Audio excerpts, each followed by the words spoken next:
Hello guys, आपका स्वागत है मेरे इस यूट्यूब चैनल मिथुन क्लासेस में। आज हम लोग केमिस्ट्री के वीवीआई सब्जेक्टिव करने जा रहे हैं।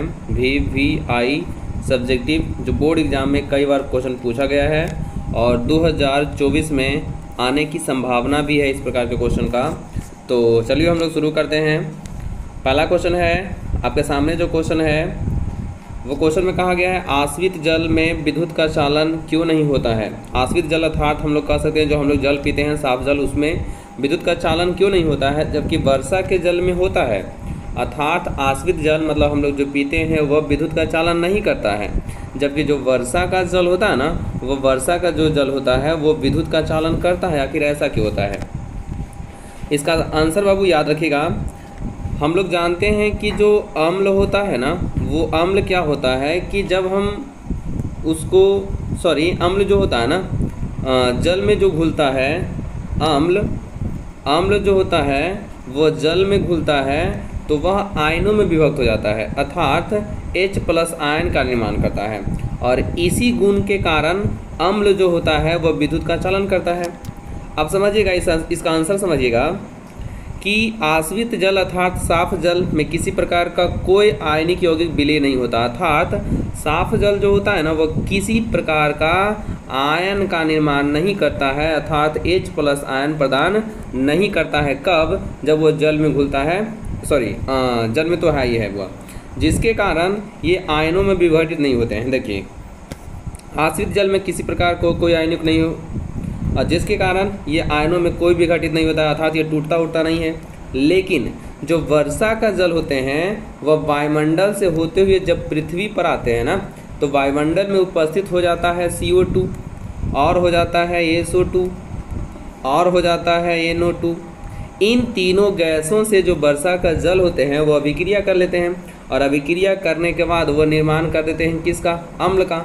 और यही अम्ल के साथ अगर पृथ्वी पर आता है तो उस वर्षा में अम्ल की मात्रा है और अम्ल जो होता है वह जलों में विद्युत का चालन करता है, क्योंकि यह हाइड्रोजन आयन प्रदान करता है अर्थात आयनों में विभक्त होता है। इसी कारण वर्षा के जो जल होते हैं वो विद्युत का चालन करते हैं, जबकि आश्रित जल विद्युत का चालन नहीं करते हैं।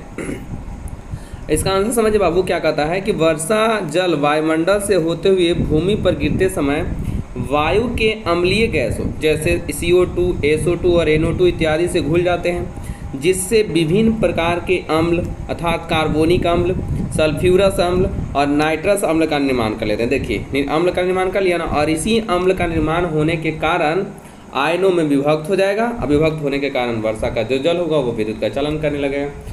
जब भी अगर कोई जल विद्युत का चालन कर रहा है, इसका मतलब है उसमें किसकी मात्रा है बुआ? अम्ल की मात्रा। और अम्ल जो होता है वो समझना बुआ, जल में घुलेगा तो वो आयनों में विभक्त होगा और इसी गुण के कारण ना कोई भी अम्लीय जल विद्युत का चालन करती है।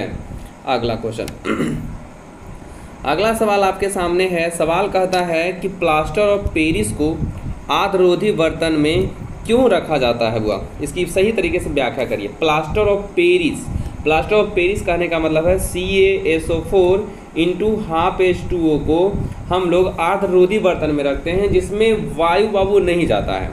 सिंपल जो होता है बुआ, ये जो होता है ना, ये जो होता है प्लास्टर ऑफ पेरिस, जब ये वायु के संपर्क में रहेगा तो वायु में उपस्थित होता है H2O और यह प्लास्टर ऑफ पेरिस H2O से अभिक्रिया करके बना लेता है जिप्सम।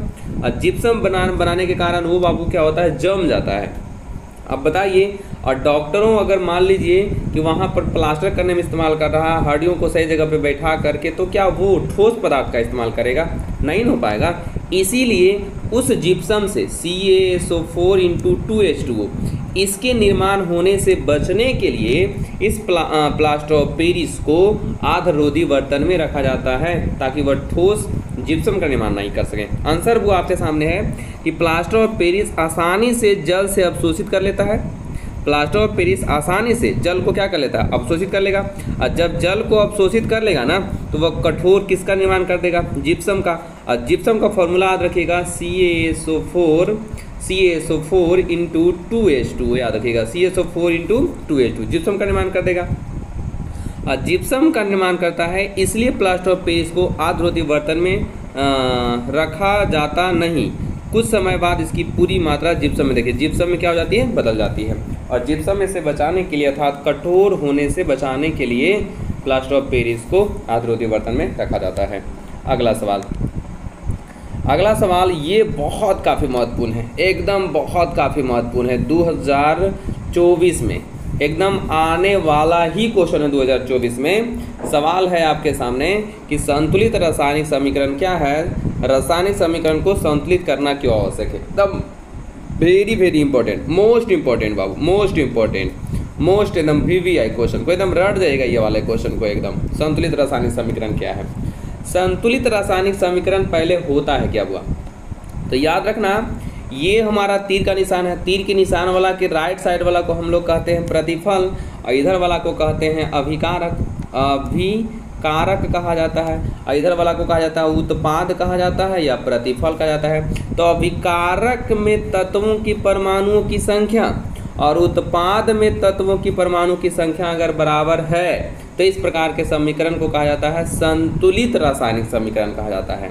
अब कहता है कि संतुलित रासायनिक समीकरण को संतुलित करना जरूरी क्यों है, तो द्रव्यमान के संरक्षण के नियम के अनुसार पालन करने के लिए कहा जाता है कि अभिकारक में अभिकारकों के द्रव्यमान और उत्पादों के द्रव क्या होना चाहिए बाबू, समान होना चाहिए। इसीलिए संतुलित रासायनिक समीकरण को संतुलित करना क्या होता है, किसी भी रासायनिक समीकरण को संतुलित करना जरूरी होता है। अब आंसर देखिए बाबू, वैसा रासायनिक समीकरण जिसमें अभिकारकों और उत्पादों के प्रत्येक तत्वों के परमाणुओं की संख्या बराबर होती है। अभिकारक अर्थात ये साइड वाला, उत्पाद अर्थात ये साइड वाला, दोनों के तत्वों के परमाणु की संख्या अगर बराबर हो जाती है तो उसी को हम लोग कहते हैं संतुलित रासायनिक समीकरण कहते हैं। अब संतुलित करना जरूरी क्या है, द्रव्यमान संरक्षण के नियम के अनुसार, द्रव्यमान संरक्षण नियम के अनुसार रासायनिक अभिक्रियाओं में अभिकारक एवं उत्पाद के द्रव्यमान समान होते हैं। इसीलिए अभिकारकों और उत्पादों के द्रव्यमान को समान करने के लिए किसी भी रासायनिक समीकरण को संतुलित करना क्या होता है, आवश्यक होता है। 2024 एकदम रट जाना, VVI क्वेश्चन 2024 एकदम रट जाइएगा 2024 में कि इस प्रकार क्वेश्चन एकदम पूछा ही गया बुआ, समझ लीजिए। अगला क्वेश्चन आपके सामने क्वेश्चन कहा गया है, ये भी काफ़ी महत्वपूर्ण क्वेश्चन एकदम, ये भी काफ़ी महत्वपूर्ण है 2024 के लिए, ये भी काफ़ी महत्वपूर्ण क्वेश्चन है। क्वेश्चन आपके सामने कहा गया है कि वायु में जलाने से पहले मैग्नीशियम फीते को साफ क्यों किया जाता है। वायु में जलाने से पहले मैग्नीशियम फीते को साफ क्यों किया जाता है। मैग्नीशियम जो फीता होता है ना, याद रखिएगा मैग्नीशियम फीता क्या होता है कि सामान्य ताप पर क्या होता है कि अगर कोई नम वायु है ना, तो नम वायु से अभिक्रिया करके उसके ऊपर एक परत का निर्माण कर लेती है जो जलने में अच्छी तरीके से जलने नहीं देती है। तो जलाने से पहले उस परत को सरेस पत्र से रगड़ कर साफ कर दिया जाता है ताकि अभिक्रिया करे और जलने में बुआ आसानी से जले। देखते हैं इसका आंसर क्या है। मैग्नीशियम धातु सामान्य ताप पर नम वायु की उपस्थिति में मैग्नीशियम ऑक्साइड बना लेता है, अर्थात वो अभिक्रिया कर लेता है, परत का निर्माण कर लेता है जो मैग्नीशियम रिबन के ऊपरी सतह पर जम जाता है। देखिए मैग्नीशियम के रिबन के ऊपरी सतह पर जम जाता है। अब जम गया तो वो सही तरह से जलने देगा, जलने नहीं देता है।